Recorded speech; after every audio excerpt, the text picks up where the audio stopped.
Hey everybody, welcome back. We are here to do another Kindle sample. I have so many Kindle samples, I don't know what to do. Yes, I do know what to do. Go through them one by one, once a week. So, this week's Kindle sample is this book. It is We by Yevgeny Zamyatin, translated by Gregory Zilberg. Now, I heard about this book.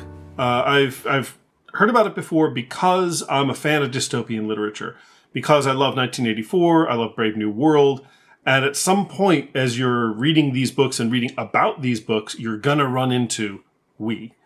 Because, by all accounts, this is sort of the progenitor of both of them. You're going to find elements of We that get picked up and borrowed, let's say, by these two great 20th century dystopian novels, although apparently Huxley denied having any influence on him whatsoever, but we'll see how that works out. So the cover, of course, is really fitting. We've got the black and red and silver, which looks very daunting and terrifying. A little rocket in the middle, not sure what that's all about, and what looks like it might be the pupil of an eye. And of course, this is the original masterpiece that inspired Orwell's 1984. So that's what I know of the book. Let's dive in, shall we? Let me read the sample and I'll get right back to you. Okay, yeah, I can see it. I can definitely see it.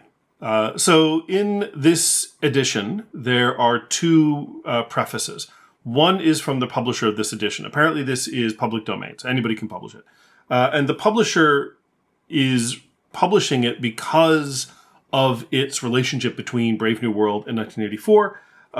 And it tells about how Zamyatin originally he's a Russian author, but he could not publish this originally in Russia.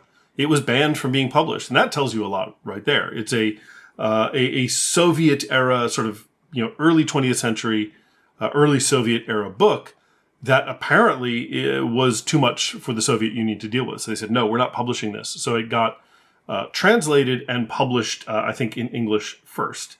And the publisher says that the central problem of the book, the central issue that the book is trying to address, and I'm really happy when publishers when somebody says, hey, this is the problem, because it saves me a little time, is how do we preserve our independent, original, creative personality when we're living in a society? So it is a classic individual versus society book, right? Which we saw in 1984 and which we saw in Brave New World. And I think which we see in a lot of dystopian literature is how does the person grow and thrive and become the person they want to be in a world that doesn't want them to be that, in a world that has already decided what they should be.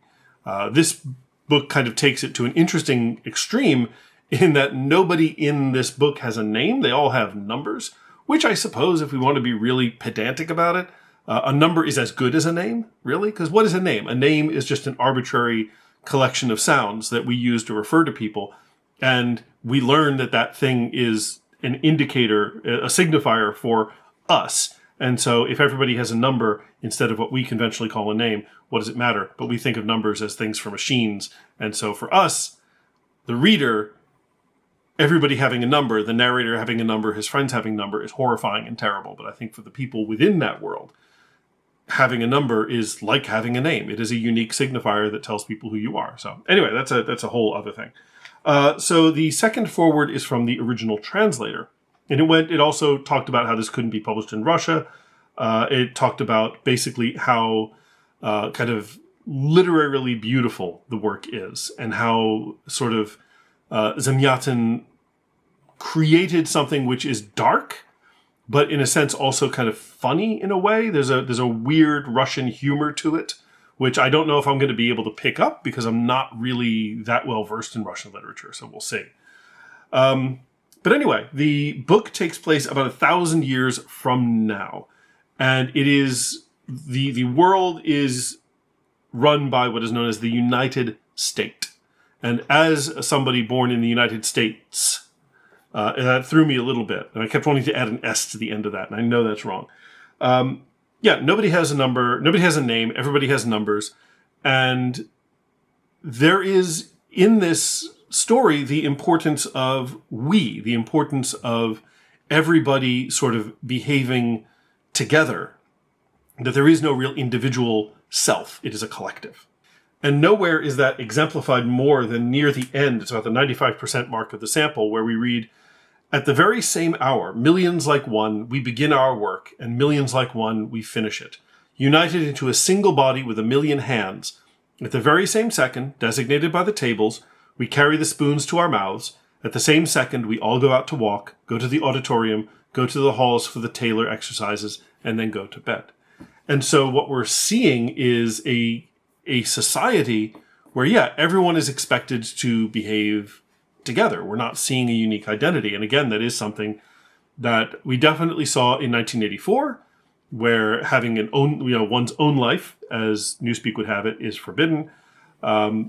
It's an interesting idea, interesting concept that the book names itself after. The reading itself, the language itself is really, really pretty. It's very, very sensory. There's a lot of sensation, right? He talks about in the air, pollen on the lips. He talks about the limpid blue sky, how machines move. He talks about when people are walking in kind of a parade wearing these badges, and he's talking about there's like a reflection of the sun, but he says that there are baby suns in their badges, when the sun reflects and glints off it. It's really, really pretty and very, very beautiful, and has some really interesting ideas. For a book that's all about conformity, there's a lot about, there's poetry in this book. There's dance, and there's an interesting take on dance in this that I found fascinating. Because usually when we talk about dance is kind of framed as an act of liberation, right? You watch Dirty Dancing or you watch Footloose and movies like that, they say that, dance is a way to liberate yourself of the chains of oppression. But Zamyatin is writing here, or at least Zamyatin's narrator, is saying that dance is the epitome of unfreedom. That there are steps, there are ways to dance. Like, if you go to waltz, you can't just do whatever you want. You have to do the steps of the waltz. If you stop doing the steps of the waltz, you're not waltzing anymore, or swing dancing, or ballet. You can't just choose to do whatever you want to do. So it was a really neat idea. Dance as an ideal of unfreedom. And if you think about it, a lot of dance forms and dance styles do have, these are the steps that we do. These are things that we do not do. If you do these things, then you're not doing this dance anymore. I found that really fascinating and a really neat idea. And I would love to see if he continues to explore the idea of art as unfreedom and the way that the limitations that we put on art constrain our freedom of expression to some degree. I'm not sure. I'm still working on this idea myself, but I find it really, really interesting because it's very counter to the way we usually think about art and its relationship to personal liberty and personal expression. So anyway, it's great. The narrative is clearly written for a reader, but we don't know who. It reminds me a bit of Winston Smith's journal, where he writes to, the unknown future. But we don't know who he's writing to yet, but he's writing to somebody. And it's somebody who doesn't know their world, which I think is important. There's a point where the narrator kind of has to pause and say, I realize that I've made reference to some things that you're not going to understand. And that's because, of course, I wouldn't explain them right away in the same way that the writers of 1,000 years ago would not have explained what breakfast is. They assume that everybody knows what that is. So we do know that the narrator is writing for somebody who is not, the narrator is D503. That's our narrator. The narrator is writing for someone who doesn't know their world. So I'm curious to know what the deal is with that and see how that turns out. And this is a world that is aspiring to perfect unity, as we mentioned in the little excerpt that I read. However, they have not achieved that yet. There's still 2 hours a day where people are given personal time to do whatever they want. But the goal is to one day lock down 24 hours a day, 7 days a week, for everybody to be working in unison towards a greater plan. So it is very pretty writing. I really like it. It's more sort of pleasant and literary. Well, not literary. It's not the word I want to look for. It's more pleasant. It's more sensory. It's more poetic, maybe, let's say, than Orwell in 1984.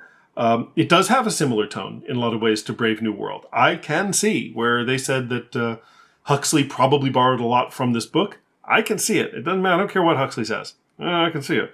And I'm looking forward to seeing how it all plays out and what the story of of this character and of the society ends up being? Is this going to be one of those, where the narrator tries to escape into his own life, where he tries to become his own person, or is he going to allow himself to be subsumed in the great world mind?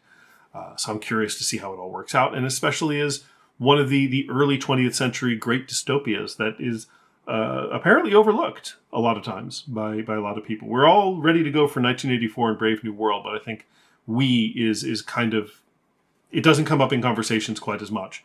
So I'm looking forward to reading that. So if you have read We, if you want to give your thoughts and ideas on it and perhaps its relationship to other dystopian literature in the 20th century, throw that in the comments. I'd love to hear from you what you think, and we can start a conversation with that. In the meantime, I'll put this on my books to read pile, which is getting bigger, which is is a good thing, but not a useful thing to have a bigger reading pile. And then we'll see what new Kindle sample the list gives me for next time. So thanks for sticking around as always. I definitely appreciate it. You're great people. See you in the next video.